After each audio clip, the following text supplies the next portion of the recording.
పవిత్ర రంజాన్ మాసం సందర్భంగా మా ముస్లిం మైనార్టీ సోదర సోదరీమణులు పెద్దలు కఠోర ఉపవాస దీక్షలు చేస్తూ ఇంకొక 5 రోజుల్లో పండుగ రాబోతా ఉంది.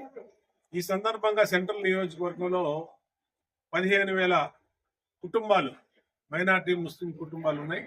ఆ కుటుంబాలన్నింటిలో కూడా మా సొంత ఖర్చులతో మా పార్టీ నాయకులు కానీ నేను కానీ అందరం కూడా వాళ్ళకి రంజాన్ తోఫాన్ ఇస్తా ఉన్నాం.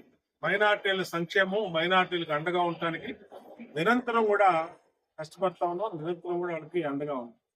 ఇవాళ 36వ డివిజన్లో మాజీ కార్పొరేటరు మరి ఉప్ప వెంకటేశ్వర గారు, డివిజన్ పార్టీ అధ్యక్షుడు సుబ్రహ్మణ్యం, ఇన్ఛార్జిగా ఉన్నటువంటి రాము, అలాగే కృష్ణ, లక్ష్మణ్ సింగ్, ఆరుముగం బీజేపీ నాయకులు, ఇంకా బాజీ, మసీను, అందరూ మా మైనార్టీ అధ్యక్షుడు భాష, అందరం కూడా ఇక్కడ మైనార్టీ కుటుంబాలకి రంజాన్ తోఫా ఇవ్వటం మాకు చాలా సంతోషంగా ఉంది.